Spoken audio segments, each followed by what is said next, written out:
Thank you so much for having me here. I hope I'm loud and clear. And I'll try to take you. So there were a lot of jargons that you would hear: impact investing, changing the world, sustainable development goals.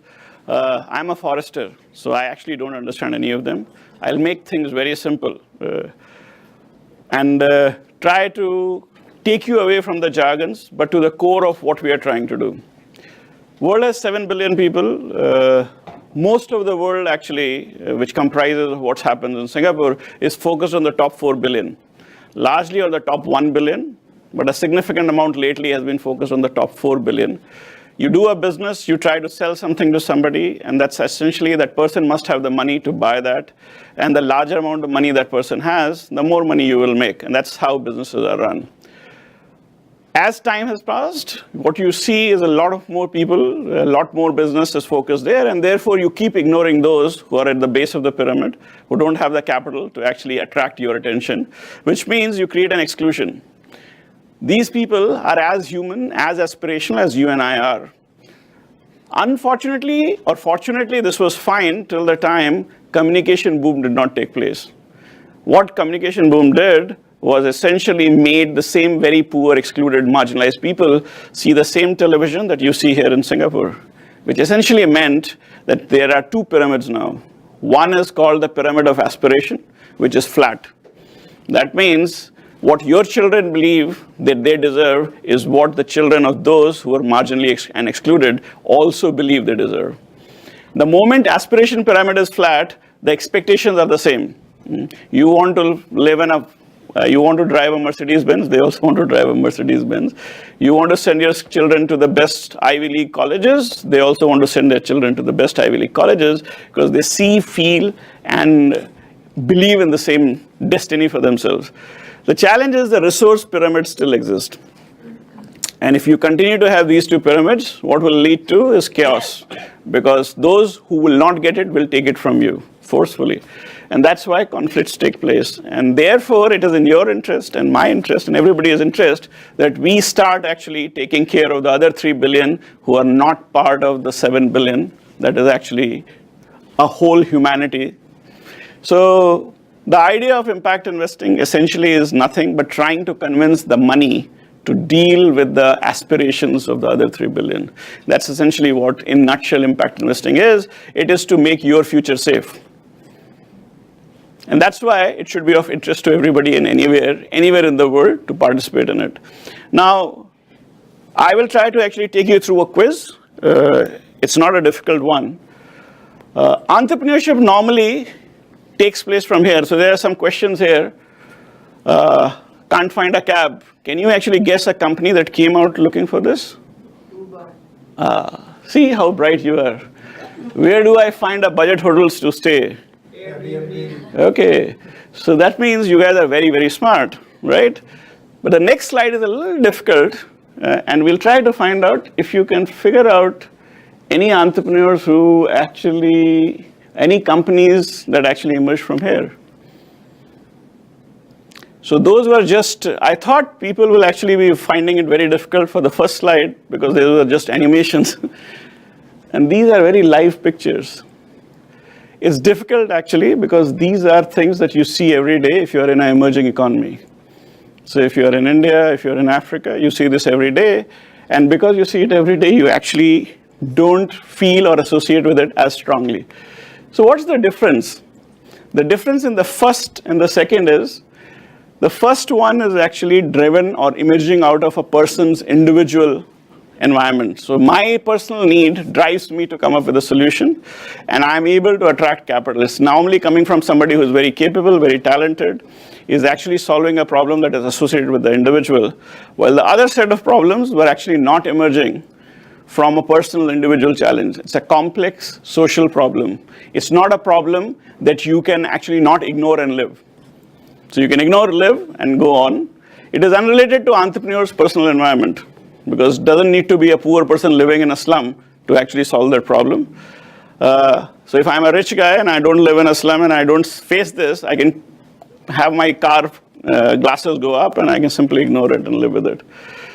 And this requires much higher level of quality in terms of thinking and capability to create value out of it. And this is really why not many bright people want to go and do this, because it's much more harder, much more difficult.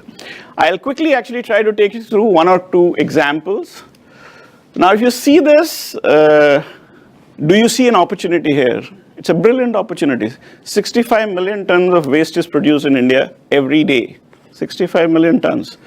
15 million tons of that is dry waste. That dry waste goes into a landfill. In India, it has actually become a Mount Everest now. So the landfill is complete. It's going up now. Now, there are consequences of this, but most of us who are rich can ignore those consequences. The poor suffer these consequences. What can you do? Can you actually convert this into wealth? If you can convert this into wealth, you can actually build a multi-billion-dollar enterprise in a very short period of time. But unfortunately, people are trying to actually make a multi-billion-dollar enterprise looking for a cab rather than solving a real problem. Anyway, what do? We actually try to create these entrepreneurs. So and I'm trying to give you a context which is not really it's a non-African context, and then I'll switch over to why this is relevant for Africa. So in 2013, we actually realized these mountains are growing too high, and waste is not a problem, as you can see, about actually just looking ugly or dirty. It's actually a health, contamination, water. It's a very complex problem. So if you don't get rid of it, you will actually create more and more problem. So we met two young guys who actually figured out a way of recycling waste that can create significant value. We gave them $500,000.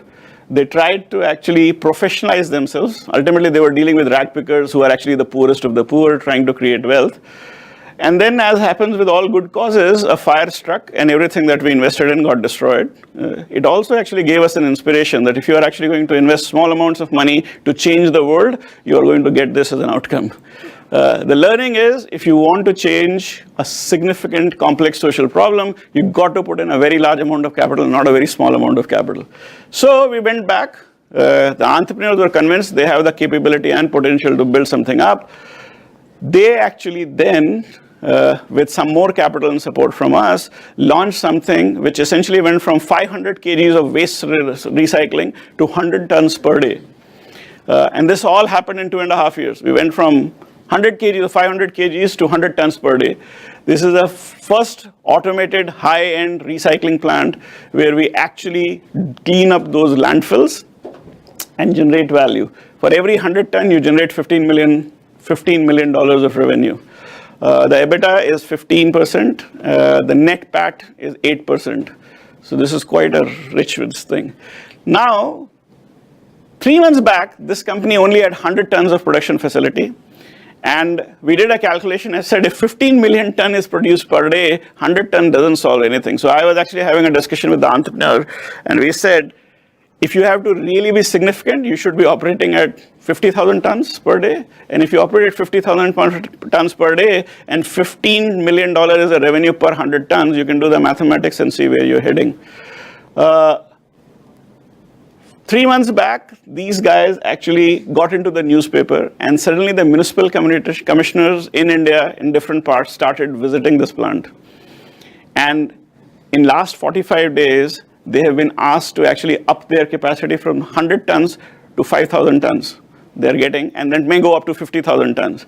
So a company which actually does a $15 million turnover right now might become $1 billion in 2.5 years from now, depending on their capability. Of course, there are execution challenges, but they have built everything up. That's how fast you can build very large, multi-billion companies while solving a very social and complex problem.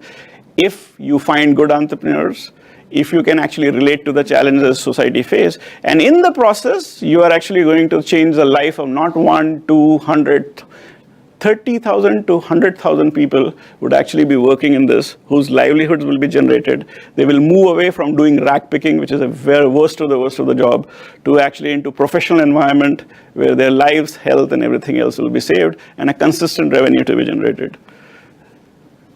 AgroStar is another company which essentially, I'm just giving you 2 quick examples.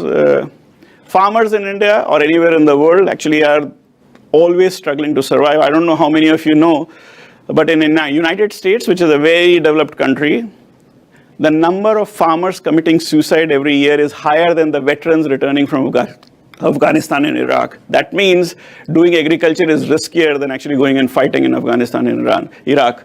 That's the kind of risk that happens. And this is actually an open secret. Everybody knows it. And US is a very developed economy and massively subsidized agriculture. Does this happen in India? It happens in India as well. The challenge is India faces, farmers face unique challenges.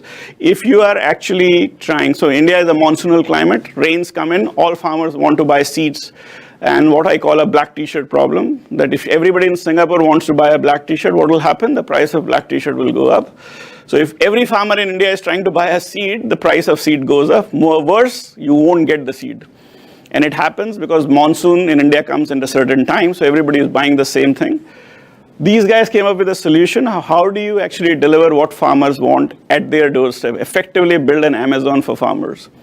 And what we have done is, over the last 3.5, 4 years, has gone from just an idea to a company which has been invested by multiple people. We started with $500,000, and this company is actually right now valued above $100 million in 4 years from zero. Hopefully would be the first unicorn coming out of India trying to solve an impact investing problem.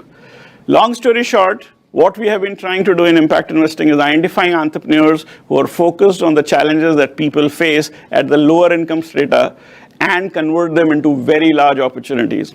Why is this relevant to Africa? Africa has all the same challenges any emerging market has. India has the same challenge. Africa has the same challenge. We have actually realized, I personally, I'm a forester by training. I started in 2001. My whole goal was not to change the world, but to find a way to actually take capital to entrepreneurs who are trying to build these businesses. That's essentially what I was trying to do. I had a very large sum of personal money, $100, and an aspiration to actually take that to build these companies. And I was 29 years old, and I had no idea where finance starts and where it ends. For me, F meant forest, not finance. And I landed up in this country in Singapore in 2001. That was my first trip outside India, looking for money. 50 Indians met me in one gathering and asked me, what do you want to do? I told them, you give me your money and I'll return it back while changing the world. I don't think so anybody in the room believed, but they collectively decided to give me $100,000. This is all 2001. I went and started this fund called Avishkar and struggled my way to $1 million in 2005. My aspiration with my $100 was to reach $1 million because I thought that is a very large sum of money, and I will be able to change the country. When I reached 2005 and $1 million, I had invested in 6 companies, and all the 6 companies were bankrupt. It started dawning to me, $1 million is a very small amount of money. It also very clearly emerged to me there was something seriously wrong in the way I was thinking. I was a nice guy who was trying to change the world, and I was working therefore with nice people. Nice guy trying to help nice people to change the world is geometric progression problem. You are actually doing everything in square proposition. I reflected back and said, I need to change myself first. I need to ask myself, what is it I'm doing? It clearly emerged to me that you are trying to create a business, and therefore I must be dealing with business people and not really good people. Does not mean business people are bad, just that they are very focused on what they are trying to achieve. The second thing is, if you are trying to make an impact, is impact the input or is impact the outcome? I realized impact is the outcome. Exactly like in venture capital, returns is an outcome. The input is identifying a great entrepreneur with a great idea, and your job is to provide them risk capital so that they can build this business up. In case you do these 3 things, chances are you will make a lot of money. That chance is what is called risk. And my job was in impact investing is identify an idea that has significant amount of impact inbuilt in the business model that essentially is focused on making money. And if I identify a great entrepreneur with a great idea and give them a large quantum of capital, chances are they will make huge impact and hopefully will make a lot of money. And that's essentially what I started doing post 2005. My million became 14 million and 30 million and 100, 200, 300.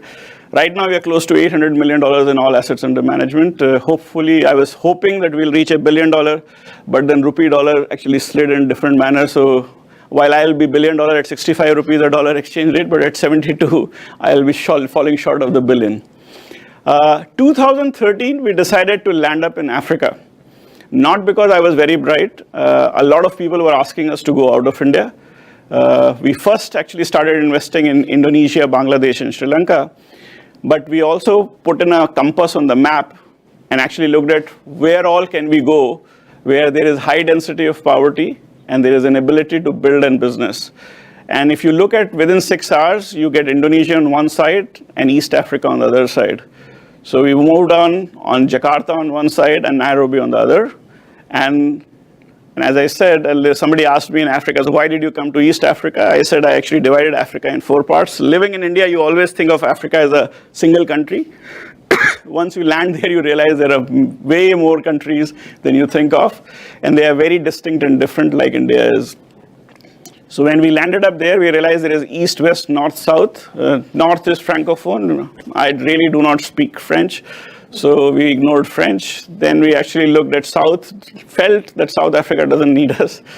Then it was left between East and West. East was closer, West was further. So it was not a very intelligent decision to be in the East of Africa. We realized and learned in our experiences of doing business in India that the challenges of emerging economies, whether in India or Africa or Southeast Asia, are the same. There are a large number of people at the base of the pyramid who are excluded. There are entrepreneurs who want to solve those problems. The missing link is capital. But the unfortunate reality is even if you provide significant amount of capital, you will not be able to make a difference. What you need to do is actually provide capital along with ecosystem support. An ecosystem means you need to connect the unconnected. And that actually is one of the most important things that we as Aavishkaar do. Not only do we go in very early and try to build the businesses, not only do we actually try to provide the capital, but we also go and look at what we call half-completed bridges. For example, if you go in Nairobi, you will see a large number of conferences taking place. If you go to Nairobi, you will also see a large number of incubators and accelerators. But if you go and ask yourself how many of those incubators, accelerators are actually producing scalable solutions that are delivering 100 million, 200 million, 300 million revenue, you would be struggling to find even one. To me, that is actually a challenge that can be solved only if you look at it from a strategic point of view, rather than just trying to throw a large amount of money by flying in and randomly looking and selecting an entrepreneur and giving them money. The other challenge we noticed in Africa was there is a large number of expat entrepreneurs. That means well-meaning good people flying from different parts of the world, actually going to Africa and trying to solve African problems. The big problem with that approach is, howsoever good you are, howsoever well-meaning you are, you will actually land up there, create a company in 3, 5, 7 years, and then fly back and relocate from where you come from. Essentially, which means the person whose idea and inspiration was actually is not leading the company, which is continuously leading to failures. And these are some of the challenges that we noticed.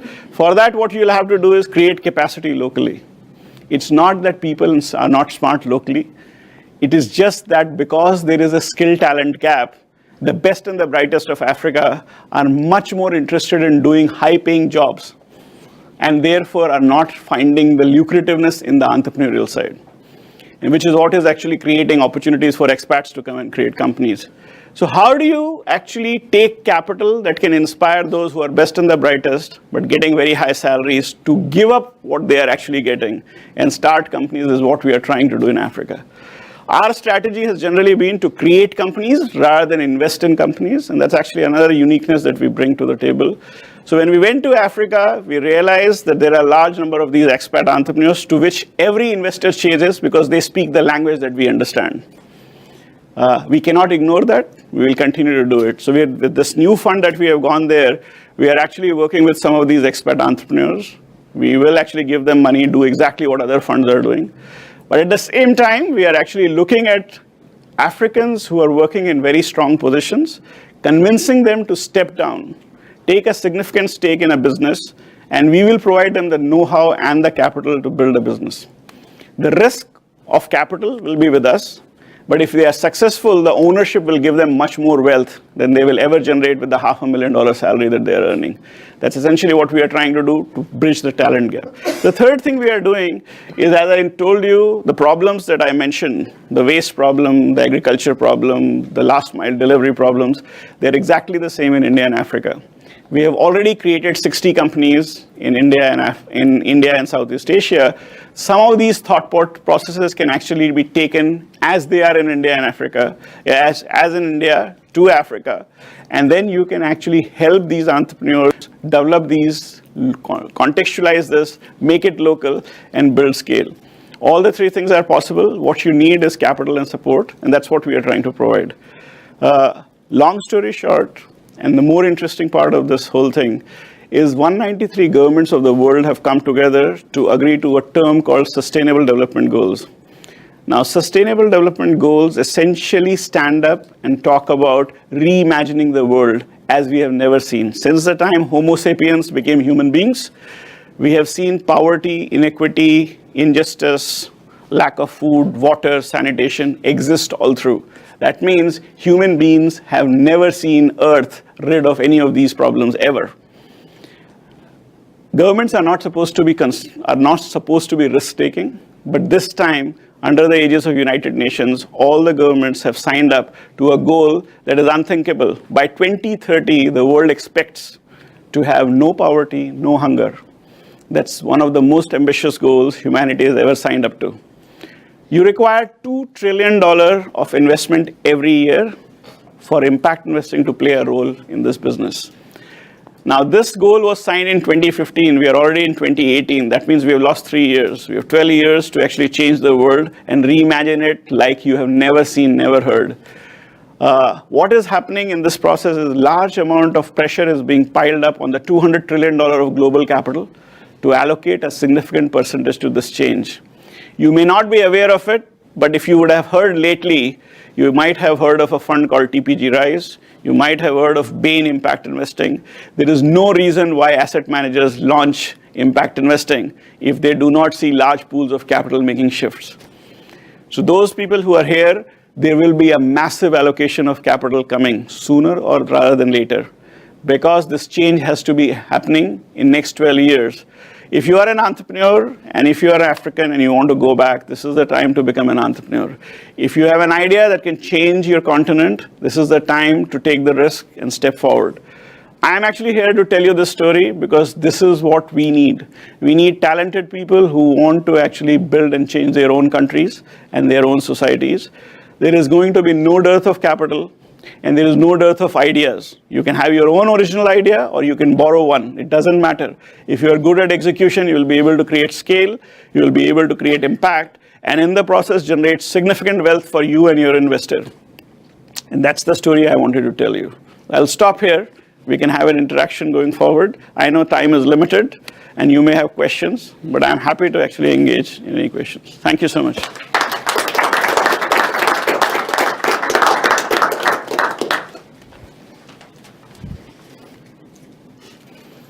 Ladies and gentlemen, the floor is open to you. Questions? And I'm open to answering any questions. I know I've actually said a lot of things, but I tried to keep it simple without getting into too many complicated nuances. Please, ma'am. Hi. I just want to pick up on your last point about talented Africans seizing this opportunity to go back home. And I have a simple question: how? Well, so you'll have to actually behave like me. First and foremost, assume failure is guaranteed. That's how I started. Fear is actually one of the biggest hurdles for bringing about any change in the world. All of us are used to a life that is comfortable, that doesn't change. The importance is if you try to actually accept change, you would be able to make a much bigger difference to yourself, probably than you think. And life that is going to be on the other side is much better, more purposeful, and probably more satisfying as well. And I can guarantee you will be richer than what you were. I can assure you I am richer than what I was when I was 29 years old. It's not difficult. You have to just ask yourself, what is it that you would want to do? And a little bit of research on Google. Mr. Google actually is a very helpful tool. Can tell you a lot more. And if you can identify the right opportunity, what I'm telling you is there is just too much capital in Africa right now, but no talent which is willing to take it. So the problem is reverse. Of course, it is not that easy as I am making it sound to you. It'll take you 2, 3, or 4 years, but time flies. You won't even know, and you suddenly will be seen as a successful person trying to talk about the change you're making. It comes from inside. It is not going to come just like this. You'll have to make a little bit of struggle, but that struggle is going to be worth the change that you'll make. So, but it's actually an internal process. So if I give you a solution right now, it may actually not be much worth. But if I can actually inspire you to think, you might be able to do it far easier than probably what I'm making it sound to.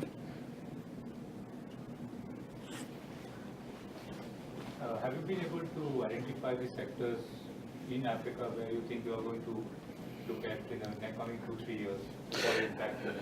So like any classical investor, you always try to go and look at sectors, do diagnostics, make statements. I have always believed that the world, people actually have the following desires. You want food, you want shelter, you want actually a place, and then you move on to the needs part of it. Every place where you have challenges, your basic challenges, you go back to the basics. So micro housing, housing finance, building up a house is actually a pretty classical need.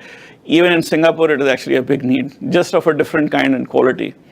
Can you use different technologies? 3D printing has suddenly become the norm. If you go to Netherlands, you will start seeing 3D printed houses. Can you bring in latest trends, technologies to probably solve some other local problems? Do people need finance? Well, you are sitting in Singapore, you provide finance of all kinds and shapes and sizes. How do you provide finance to people who are remote, who are difficult? Can you use technology? Again, M-Pesa in Kenya is a great example of how you can include society. But has it spread to whole of Africa? That's a big question. Are there regulatory challenges? Yes, there are regulatory challenges. Do you have entrepreneurial spirit to fight that? Because if you fight that, you will create a billion-dollar enterprise. If you are a Me Too idea, like in any other place, you will end up creating a mom and pop shop. So the opportunity is of all kinds, size and shapes. You will have to mix and match the opportunities that are emerging in the new world and the old world. The funny part of it is the new world is far more rigid than the old world. So India has leapfrogged US in terms of mobile technology simply because it came to mobile technology much later. So therefore, same applies to Africa. It's far more advanced in the use of mobile technology than many other parts of the world. And therefore, use opportunities that are emerging. Don't go with a fixed mindset. Go and look for opportunities that is contextualized to where you are operating. And that's the approach we are. So we are actually not going with a very fixed idea. We are saying keep it fluid, keep looking for opportunities, because the world today is so dynamic and changing so fast that if you are going to be with a fixed idea, you will be outdated and probably outpaced far too fast. Yes, sir. Thank you very much for that very insightful talk. You know, your talk has been impact investing, but focus looking at the pictures to people who are in that lower end of the pyramid, poverty and all that. But does this kind of impact investing also involve the rich countries? And how do you think those rich countries can also use these kind of ideas and these kind of opportunities to improve even better their life? That's one point. The other second point I have is that I've always been trying to raise some capital fund that can do things like this in Africa, based out of Singapore. Do you have such a fund in Singapore, or do you think you will create one fund and bring entrepreneurs of Singapore-based companies here to do it? Because in Singapore, most of the focus is on philanthropy. It's very little on impact financing. You have a philanthropy sort of dedicated organization run by the government to know about getting companies to do CSR work. But CSR work is not impact investing. It's just giving away wealth, no time involved, and your name appears in a brochure, and you get all the bright lights shown up. So can we change some of these things from the Singapore perspective? So actually, let me start by the second question first, and then I'll come to the first question. The second question is, you can take credit for pioneering the idea of impact investing. You actually invested in Avishkar. We are the first global fund in impact investing. So Avishkar started in 2001 with the help of people living in Singapore investing in me. The term impact investing got coined in 2008. So we predate impact investing by 7 years. 25 of us got together in Bellagio in Italy to actually call what we were doing in individual capacities under one name, and it was actually on the behest of Rockefeller Foundation. Given Rockefeller was hosting it, so we gave them the right to use the term, and they liked the term impact investing. So that's how the origin of the term impact investing goes. We were probably the first. There was another fund called Acumen, which also coexisted along with us. But Acumen actually does philanthropy. We do investing, and we actually return the capital. Acumen actually takes the money as a grant and then gives us equity. So that was the distinction between us. But the reality is Singapore can take a lot of credit for actually being the pioneer investor in impact investing. It's just that you probably do not know. That's one part of it. Second, can more capital be mobilized in Singapore? I think Temasek is taking the lead. It has actually been engaging with me for 24 months now. It's only in Asia. Southeast Asia. They don't do much in Africa. No, actually at this point of time, they're probably not doing any impact investing. They're just about learning impact investing for Asia. For Africa, you will have to actually identify fund managers and probably create a fund of fund rather than a fund.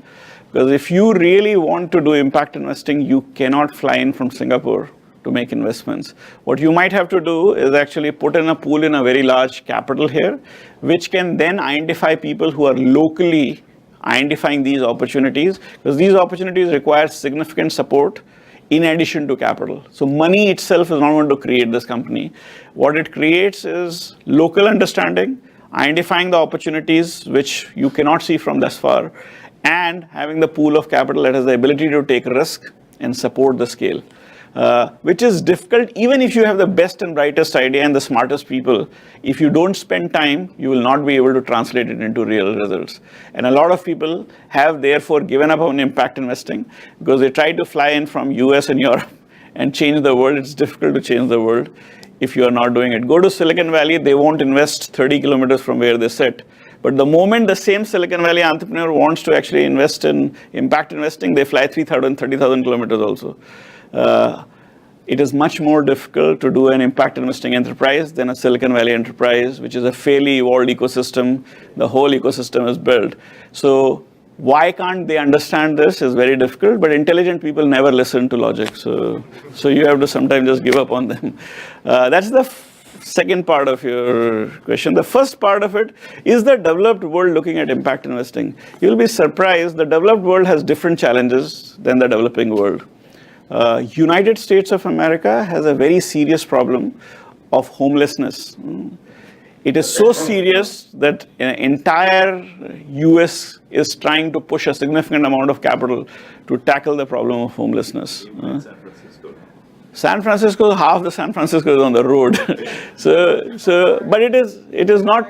Zuckerberg pushed the price up so nobody can afford a hire. Well, I mean, you can blame Zuckerberg, but I'm actually just saying in general, this is not new. I've been watching this from 2007 unfold year on year on year. Today, you actually cannot walk on the road in San Francisco. It's not that easy now. So the challenges are because of very different kind of context. People are being left so far behind that they have no survival. And Mr. Trump is actually a contribution of that anger. So if you want to really see what consequences you can have Mr. Trump as a president here as well. But those are the challenges. Those are the challenges of disgruntlement and anger that can come to you. And you probably do not see where it will come. And that's why impact investing is right now given a huge focus, both in Europe and US. Europe, because of refugee problem, it's become a huge issue. How do you actually, the society is getting torn apart, and how do you actually deal with these influx and challenges? So it's across the board. The interesting part is largely impact investing, specialization, ability to make investments exist in developing world. The developed world has been provider of the capital, but not necessarily the executor. And therefore, their challenges, they are finding it difficult to deal with those challenges. But given that it's a developed world and has a pool of talent, they hopefully will soon be able to find the right solution for their own societies. I think Singapore can participate and learn, but as I said, as a small country, you have your own advantages and strengths, and you can borrow on quite a lot because you have a lot of developing world around you. What's the question of you looking now? Eric Belao, actually, I'm looking at my university, scholarship tenure. located in Singapore. So basically, I'd like to ask you one question. And the question is how you manage the trust.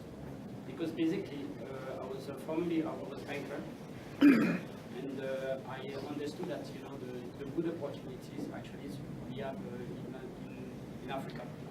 So I decided actually to leave my bank and to open the company to go actually on this path. But what I noticed that to be one investor in Africa, you have actually different actually issue you have to overcome. One of the first issue I said it was the trust. So my question is how you manage the trust. Why I say the trust? Because in the business now I understood that to be able to invest in Africa, you need actually to find actually the good local partners first. The second thing, I noticed also that now, the African mentality changed. Formerly, it was the European company or the Western company was going to do business in Africa, just say to make the business, they was taking the money and they was going on. But now, there are now a lot of entrepreneurs, a lot of new person actually, who understood that it's not like that actually we have to do business. So, for instance, me, one part of my business now, I'm trying actually to help the African company to settle down now in Asia, to settle down now in Europe. So, and the third thing also now I'm doing, I said now, okay, you cannot only now do some investment in Africa or in the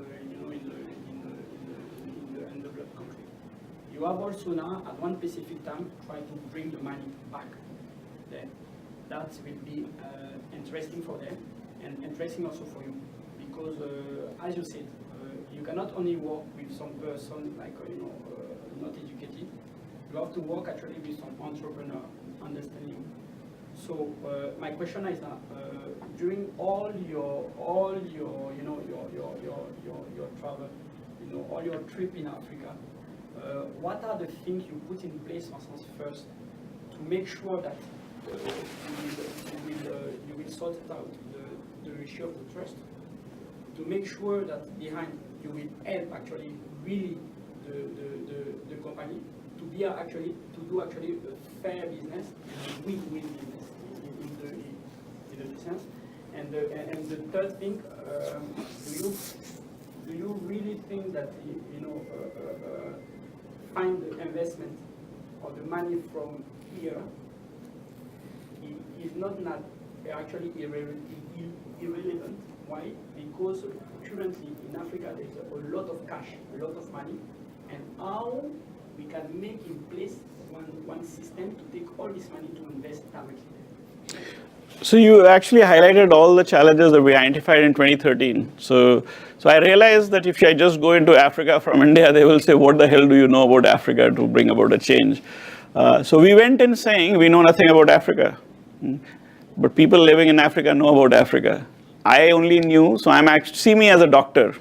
I know how to actually cut you open and sew you up. That's the only thing I know. I don't really know how things operate locally. But what we know is what we have done in India, which had similar challenges, and we may be able to actually translate some of our ideas and thought processes. So the first thing we did was we launched, to win the trust, you need to create an engagement. So I launched a conference or an engagement platform called Sankalp, which is actually something that we do in India, we do in Indonesia also, and it is now for 5 years going on in Africa. What we did was essentially launch this program and picked up 30 entrepreneurs of all shapes and size, all at early idea stage, and started grooming them, and then made them meet with international investors and local investors.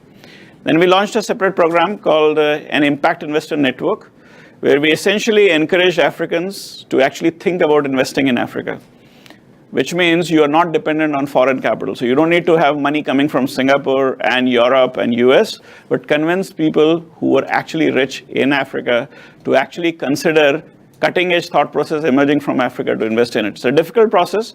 They need to have somebody else doing it so that they can feel comfortable, but create that engagement on the local side. The third thing is people asked us, are you guys fly-in, fly-out operator? Because in Africa, people have seen a lot of people come in, take away, and walk away with money. And so we actually created a local team led by Africans. So be African, buy African. We are actually based in Nairobi. We have a team of 20 people, all based there, a largely African team. And therefore, everything we are doing is pretty much local, right there. That's the only way you can win trust. That was part of it. The second was everything that you are doing has to be backed by every statement you have done or you have made in India, which means we were providing the support, we were providing the capital, and we were encouraging people to invest in India.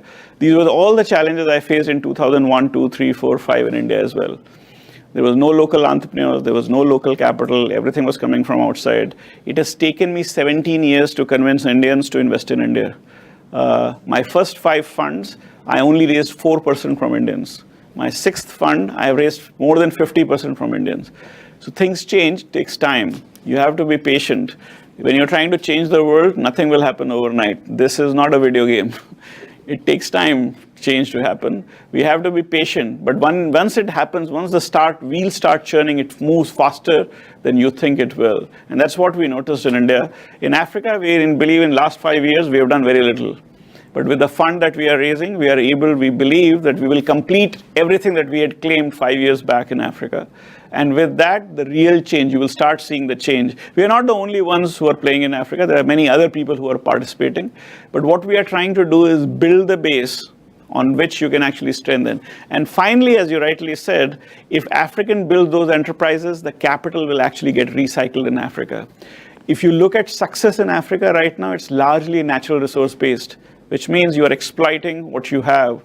What we need to do is move towards more intellectual capability based enterprises, and those enterprises should actually be focused towards your local problem. And that will not happen if you will have an expat entrepreneur coming from outside trying to build a business. Things will be taken out. And that's essentially what we are trying to do. Okay. I'm a technology entrepreneur from Japan, based in Singapore, wanting to make a social impact in Africa. So by right, I fall into the category of expat entrepreneur, although I also believe that we should innovate in Africa and the technology should stay in Africa. So as a technology entrepreneur, when creating a social impact in Africa, aside from building a strong team with local talents, building skill sets together with local talents, based on your experience, do you have any other advice, tips, any things that you can share with potential entrepreneurs? I think you're already doing, so first and foremost, I'm also an expat African. So there's nothing wrong or right about being expat or not. I'm just actually saying that our job is actually to create as much local capacity as possible. But if you have created a company, you might have to actually create local ownership also. See, one of the biggest gap that we have seen is actually all of us go and do something, but we create ownership for ourselves, which means the maximum, you are creating some level of income, but you're taking the wealth out. And I think if you really want to make a difference, you have to create local wealth also. Income is important because it gives you a platform, but wealth is what makes a difference. So why is the developed world includes Japan? Because there was a significant wealth creation that happened in Japan.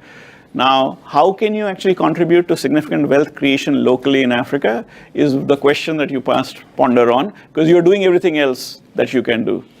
Yeah, that's probably the only thing that I can suggest. There was a question over here. Please. I just wanted to understand if you're actually getting the right kind of patient capital, given that the sort of risk capital that you need to invest into certain parts of Africa, given that there are political risks, there are exchange rate risks, and you're moving money from developed markets into developing markets. So actually, are you getting the kind of patient capital that you need? You will never get the ideal capital that you need. Actually, nobody wants to give you capital, first and foremost, because everybody thinks they are smart enough to deploy their own capital. So this is a difficult business to ask somebody else's capital. So I'm telling you, 2001, my life was very difficult. I was a forester coming and telling people, give me your money. I will go and give it to somebody else, and then I'll actually bring that money back to you at some point of time. So that's hope square actually. Now, what you need to understand is there are inherent risks in everything you do. But if your purpose and mission is actually pretty strong and you're very clear you're trying to do it, you will be able to achieve it. Is this the right kind of capital, wrong kind of capital, will depend on what story you tell. If you're willing to not compromise on your story, you will have to struggle a little more. If you do compromise on your story, you will struggle later. So what we chose to do is we actually decide and say this is going to be an 11-year fund plus 1 plus 1. So that's what our Africa fund is. Now, if you don't want to invest in it, it's your choice. I can't force you to actually give me your money for 11 years plus 1 extension. I can't also convince you that Africa will not have currency risk. Yes, it will have currency risk. If you actually want to not take those risks, then please make money wherever you are. But in case you want to participate, because ultimately, however much money you have, when you go up there, that money is not going to go with you. So here is an opportunity for you to make a better world. At the same time, multiply your money. Is there a guarantee in the business of equity investing? There are no guarantees, whether you are in US or in Singapore or in Europe. So therefore, there will be no guarantees in Africa or India, for that matter. The risks do not change. But the world has actually learned to make money out of emerging markets. The world has made way a lot of money out of Africa. So Europe and US did not become rich just like that. They actually took a lot out from somewhere else. So when it comes to giving, you cannot become very prickly about the risks that exist, because in some way you contributed in creating the risk as well. Final question? We talk about governments and they have initiatives for years trying to help African countries. Now, we have seen these strategies that are not working well, and they're actually not helping. There's a disadvantage to the system, putting local business away. From your point of view, do you see change in strategy which Europeans or Americans are implementing these days? If you look back in 10 years ago, they were implementing strategies. For example, in the milk industries, they are oversupplying to Africa, putting local businesses away. These strategies, do they change, or are they? Do you see hope there? So see, I think that so you are absolutely right, and these strategies will not change. But you will have to actually. So let's actually take the example of India, and it's important to learn from what happened in India. We have all the same challenges, but how do you actually build a dairy industry if you are in, let's say, Europe or US or let's say New Zealand? You actually have a massive captive population. It's a very asset-intensive industry. India chose the other way around. There is so you have a dairy plant, but the milk is not supplied by a captive dairy cows. This is actually decentralized. So every farmer has 3 cows, and that milk is actually poured into a cold chain that is built by the dairy. So essentially, you have to figure out innovative ways of doing business. It is very difficult for the world's largest dairy companies to go and compete with Amul in India. Not because of anything, because Amul has created a barrier to entry, which is very unique and different, and you just can't plonk yourself in and try to push something out. That's what you'll have to do in Africa. And that's why ingenuity and intellectual-based business. So if you try to beat a European company or an American company at their strategy, you would require trillions of dollars to do that. That's a very bad, extremely inefficient. You have to figure out a frugal way of beating a giant and not use the same technology or methodology that they are using to beat them, because you don't have the resources. So the moment, and entrepreneurship is all about creating a win-win strategy within the constraints that are provided to you. And that's why entrepreneurs think about cutting-edge new ideas and not work on old ideas to change the world. Ultimately, you cannot look back and drive forward. You have to look forward and drive forward as well. Thank you. Ladies and gentlemen, I think we've dominated. Thank you.